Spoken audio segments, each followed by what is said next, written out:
Good morning, everyone. It's lovely to, I say good morning because Good that's evening, Brisbane time. everyone. Great to have you listening in on our little chat. Welcome again to Easy Conversations. Hi, Ian. How are you this evening? I'm doing great. I was not doing great yesterday. We'll get there. I know this is your topic, but I have lots to share. Um, but So we before I better, do, well, I thought we'd sort of frame that up because what people might know is that we don't really pre-plan our topics not at at all. all. I think outside of the first conversation, we're like, yeah, we should do something, and maybe that'll be our first topic or something like that. But we haven't planned or scripted or none of that's there. Other No. than I know what the topic is because you referenced it like a day and a half ago, 2 days ago. And then I wrote down 4 points because I thought they were interesting. That's all I have done. And and so yeah, so within that 2 week window, we kind of wait for life to happen to get the topic. And so I think it's really cool. I came up with the topic this particular day on Monday, which was around anxiety and uncertainty. And people who are living here in Australia will completely understand why that may have come up due to hard lockdowns. And yes, I love that you've just shared that you also have I went had. through my own panic. Just before we do that, I just want to back up a little bit because I did share this with a couple of people, and they said that they wanted to attend. So hopefully they're here or they're going to see it afterwards. So I just wanted to tell them what this kind of was. So Chris and I met, I don't know, 6 months ago, 7 months ago, and we kind of hit it off. And our conversations seemed to be very easy. So we thought, why not share that with the world? And in doing so, as we're coming up with whatever topic it's going to be that week, we have, and I find this all the time, when I'm going through something, when it's fresh, it tends to have more juice, right? More value because I'm in it or you're in it. So by sharing this with other people, it normalizes their experience of whatever it is that they're going through. And in this case, this week, it's anxiety and uncertainty. So I'm curious to know what launched you into anxiety this week, and then I don't know. We'll see what shows up. Okay, so the story is that on Sunday we had it announced, or Saturday actually, over here in Australia. So that a couple of the states and territories have gone into hard lockdown, but where I live hadn't yet. And then on Saturday it got announced we were going into a hard lockdown. So a And hard lockdown it is not it, language that I've heard here. So let me know what that is. okay, so for here in Australia, that means only one person gets to leave the house to do essential shopping or anything else. So it's not like you can put all the family in the car and go for a drive to the shop to take the whole family shopping. One person goes to get the shopping and come home. And of course, there's mask wearing and there's nothing is open. The whole city is closed. Everyone is staying at home. Only essential workers get to go out. And we have been, normally without lockdown, we've been having maybe there's 10,000 COVID tests on a day. We've been doing 50,000 because we've had an outbreak through a number of schools. Okay. And so this spread has gone a little bit like wildfire. And so they've just said, everyone at home, no one go anywhere. We need to get this sorted. Because Australia hasn't got high vaccination rates. So we don't have that as option two to keep this virus at bay. We have lockdowns. So a hard lockdown is harder than Brisbane's gone for about a year. And it means everyone's back in homeschooling, like the whole lot, just everything. And you can't go more than 10 kilometres outside of where you live. Okay. And they're policing it. So it's a hard lockdown. It's like, stay at home. Don't go anywhere. So you've set the frame. So now I know where you are. Yep. A 10-kilometer bubble. Now, The reality is that I don't travel 10 kilometers outside of that bubble anyway. I work from home. Most of my work is all online anyway.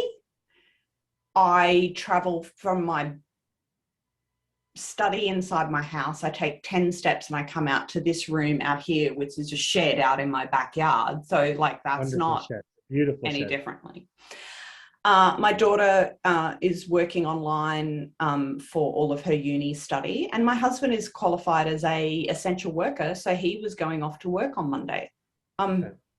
The reality was there was no difference in our life. Nothing changed. I started my workday as usual. My daughter started her study as usual. Hubby went off to work as usual, and yet. So what's going on with you? On Monday, I just got really panicky and anxiety just overtook me, and I felt like I couldn't do anything. I didn't feel like I could show up in the way that I normally did. I wanted to just sit on a couch and drink hot chocolate and not do anything else for the day. I could feel my whole body was tense. And I pushed past that and went, no, well, I've got clients. And I had to consciously navigate in my head that nothing was different. But I had to be really deliberate about reminding myself that in actual fact, my life hadn't changed, even though it felt like it had. And it made me go into that analyzing, because I really had to analyze what was going on, because logically nothing had changed, yet emotionally it felt like my world had just been dispersed. Nothing felt right. And the only thing that was different was the fact that they had announced you're in a hard lockdown. That's right. So why was it that my system... Do you know why was it? Yeah, I think it's the ability to choose that got taken away. So even though I have done nothing different to what my week would have looked like, I now had that choice taken away.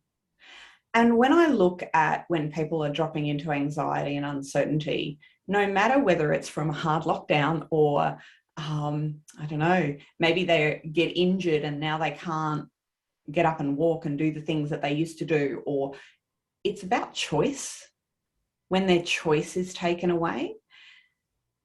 And I say that now because as much as I'm still in the lockdown and I've still fluctuated since Monday, I've settled and then I've gone up again in anxiety and then I've come back down again. So I've still been doing this oscillation. It's not as heavy, but it's still there. I found that when I actively make my own choice, I feel much better. Kind of like you've taken your power or control for yourself back in some way. Yes. So I've had to come much closer to home to see what my choices are. And so one of the things that I went really close, like I had to come really close to me and go, well, what choice do I have? Now, one of the things that brings me most comfort in the world is organization and preparation. And so I just organized everything. I sat at my desk, I organized emails, I organized my accounts, I organized like anything I could get my hands on. And it brought me this comfort because I had control and choice about what it is I was doing. Now, not everyone responds to being organized as a comfort. Some in the world love chaos. I think you're putting your finger on something though that's really important though. There's no one size fits all fix for any of these things, right?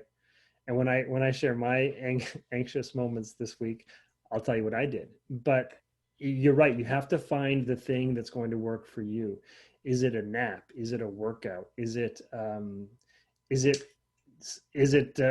don't know, taking a day off? Is it canceling all of your clients? Is it whatever the thing is that you need to do for you to bring yourself back up to a functional level?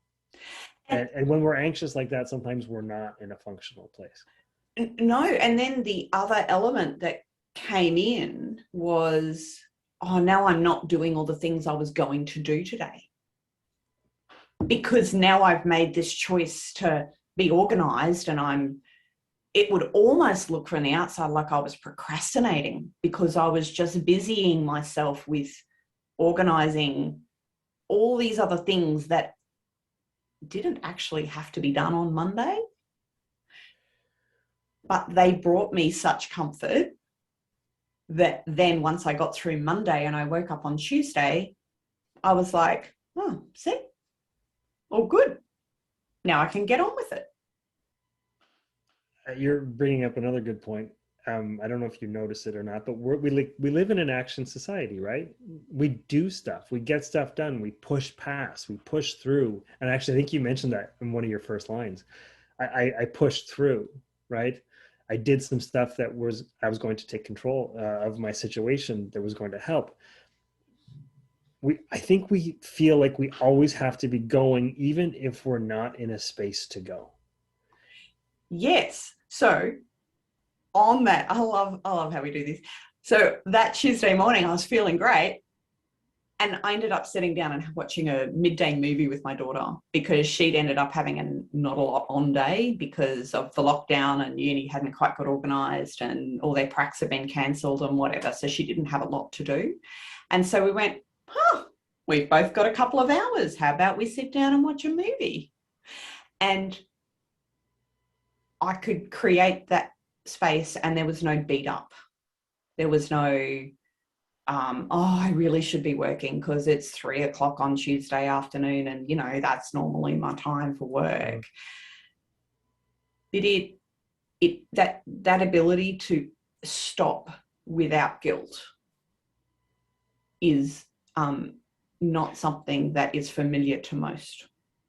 But maybe it's easier once you're able to, if you experience what it's like to actually slow down and stop before getting back into action. What does that slowing down do and feel like to support you in being able to move forward? Right? And I don't think people analyze that at all. They just think, oh, well, you know what? I watched the movie. I feel better now. I can go back to work. Like it's like it's an afterthought. So the next time they hit this anxious place, they don't do the slowing down. Totally. And so for me, it allowed me to recharge, because I turned off from all of my responsibilities. It gave me a blank space. Now, I wasn't consciously thinking anything and going, oh, good, at the end of this movie, now I'll be ready to rock and roll again. There was none of that. I was just done. I'd had such a roller coaster on the Monday that emotionally I was a bit done. And everything felt a bit hard, and it was just all an effort. And so to have a nothing space actually let me recharge some of those hidden areas in my system that I don't necessarily pay attention to all the time. And so it was a full recharge. And then I've been able to navigate having more conversations, reaching out to people who aren't my clients or just friends that I wanted to make sure that they were okay, and had these amazing conversations, because then I wasn't sitting in the uncertainty and the anxiety, but I knew what it felt like. Yeah. Because I'd had that ability to recharge and be able to come from a more peaceful place. That makes total sense. We've never talked about this, but do you know who Esther Hicks is? Yes. Okay. I assume so, but you never know, right? Some people are in a different place. Yep. There's a metaphor that she uses, and I love it because it's something that I resonate with a lot, and I now use in my work all the time. And she refers to being on a train. So So regardless, or she uses the end of a stick or something, but I think she used train at one point. So if you're on a train and you are zooming 100 miles an hour, 100 kilometers an hour in the wrong direction, like the negativity, the upset, the anxiety, whatever it is, in order for you to be able to move in the direction that you want that feels better the other way, you first need to slow the train down, stop, so that you can go the other direction, because you're on the same track. You can't just make it happen. So in having your anxious state going in that direction, you need to find an activity or a nothing, whatever it is that's going to serve you in slowing that thought momentum train down, so that you can have access to the answers, to the wisdom, and then move in the direction that feels better by taking whatever that action is. And sometimes it takes multiple things to settle that anxiety down. And I think the other thing I see is that people will try that one thing. Oh, that didn't work. Like, I'm going to meditate. I'm going to close my eyes for 15 minutes. Damn it, that didn't work. What do I do? Okay, forget it. This is garbage. And I understand. I can't do anything because my head's just going to be there. It's like, oh. So yes, doing those finding more things. I love that analogy about slowing the train down. You have to slow it down, and sometimes it's going much faster than you realize. Even when you have one of those things that works for you, it doesn't always work. It's like I've done it and I'm like, damn it, I need to use another thing because that one didn't work today. It's not I'm already projecting out that's no good. I know it's not going to work. Like, I need something else. So yeah, and as we're in prolonged anxiety, just generally speaking, with the way that the globe is handling, or the human race is handling COVID, we kind of feel like we're in a prolonged level of uncertainty. We have to keep finding multiple things to help that train slow down. Yeah, and actually, when I was talking to you just before we got on, I was talking about this podcast that I've been listening to, and she was talking about we're all living in a higher baseline of anxiety. So if you're someone who's already anxious, this state is worse, right? Yep. So as long if we can try to lower that baseline of anxiety through being proactive with ourselves, with whether it's meditation, proper sleep, proper nutrition, exercise, whatever that is for you, then you will serve yourself long term in staying either neutral or moving in the direction that you want on your train more often than not. Yeah, totally. I do love that we get to have these conversations when we're kind of we're not quite in the middle of it, but it's really fresh, like you said. So I'd love to hear mine. Yours. I think it's time. Yes, it's my time. So I had 3 straight nights of poor sleep. The first 2 were fine and I functioned okay.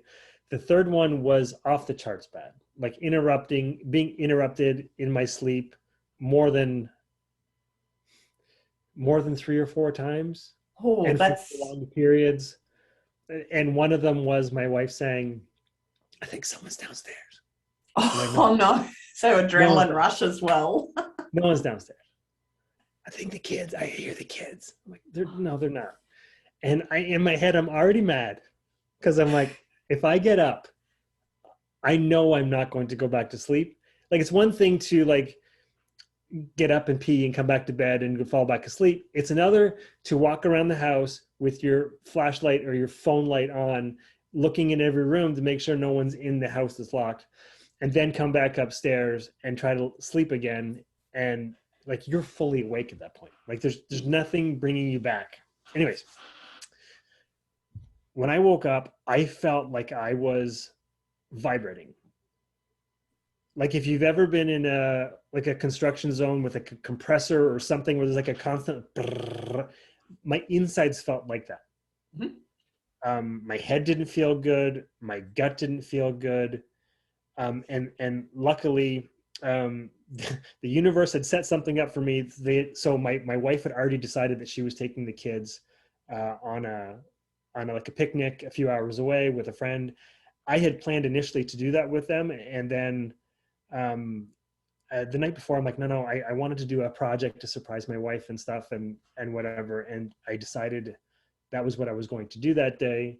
So I had already said, no, I wasn't going to go, even though I kind of wanted to go. I would not have been good company that day. I literally felt like I was on the edge of tears for a couple of hours for no good reason other than I knew I didn't get good sleep and I don't want to be around people. So isn't that So interesting? Because just 3 nights of not good sleep wouldn't necessarily take you there, would it? I don't think so. It was, I don't know if it was the straw that broke the camel's back that night, because I had been in a really good place. It felt like the last several weeks. But I haven't pinpointed exactly what triggered it. I just know that sleep for me is one of the things that I need quality sleep, or I don't feel quite right. I don't think I felt that bad in a long time, but I did. I felt a lot of anxiety. And I felt the similar things, like I should be doing something, I should be doing something. And I kept saying, you do not have to do anything. Like I had to listen to the inner voice that was saying, you know what, dude, relax, sit down, watch some Olympics, go for a workout when you're ready, take that nap, which I did do.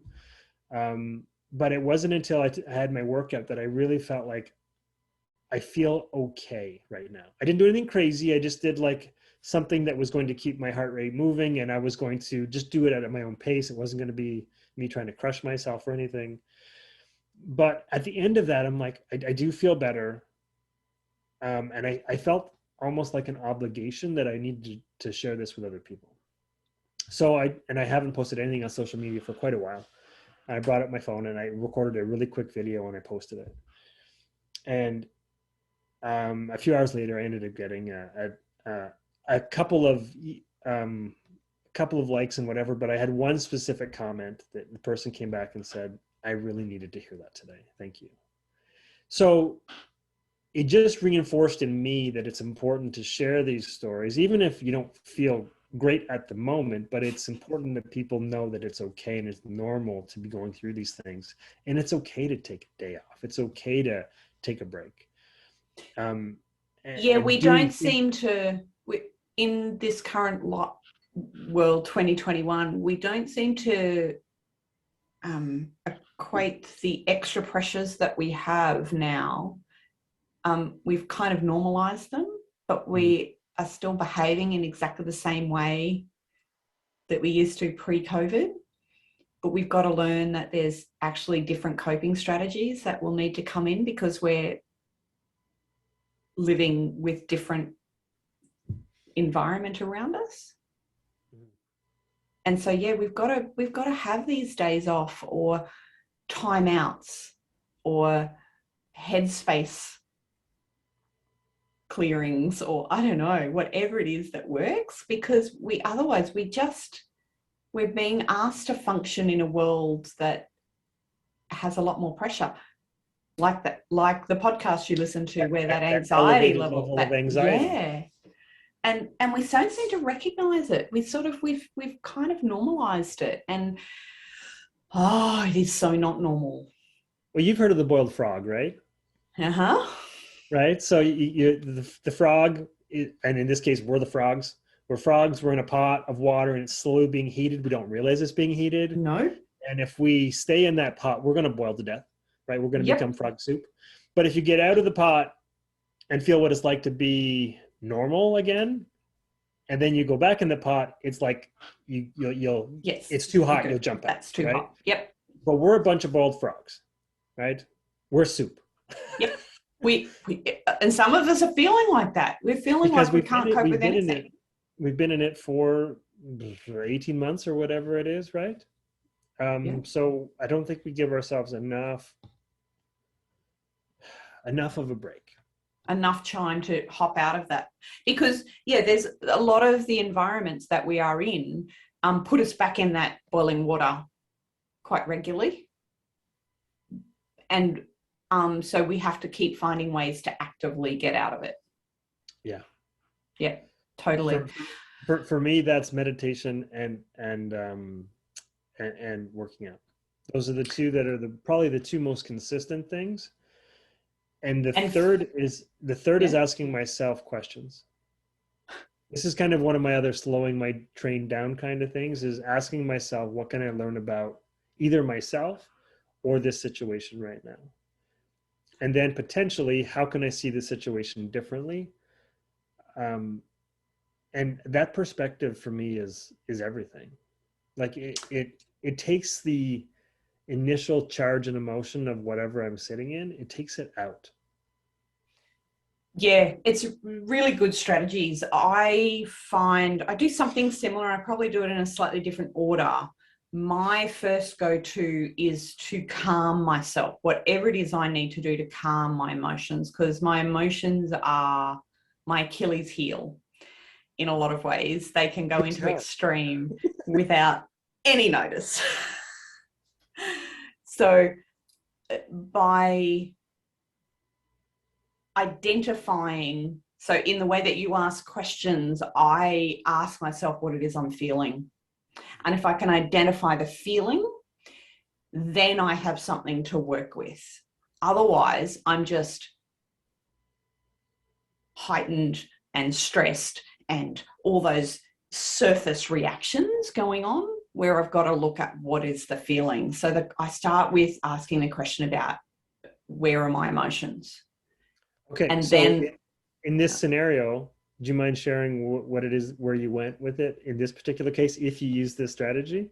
oh yeah, I use this strategy. So on Monday, I went with, well, okay, so logically nothing's changed, but everything feels like it's changed. So what am I feeling? Oh, I'm feeling like I don't have choice. Okay, so how has that made me feel when I don't have choice? Oh, that I'm not in control, that I don't have, and I could feel my whole body. It's even, I just realized I was doing it as I was explaining the story. My shoulders were dropping, my body was dropping. I wasn't in the intensity. And simply by doing that, it changed my posture. And therefore, I didn't have direct answers. I think this is the other really key thing when you're asking yourself questions. You don't always have all the answers, but simply by asking the question, it allows the energy to change because you're investigating, you're being curious.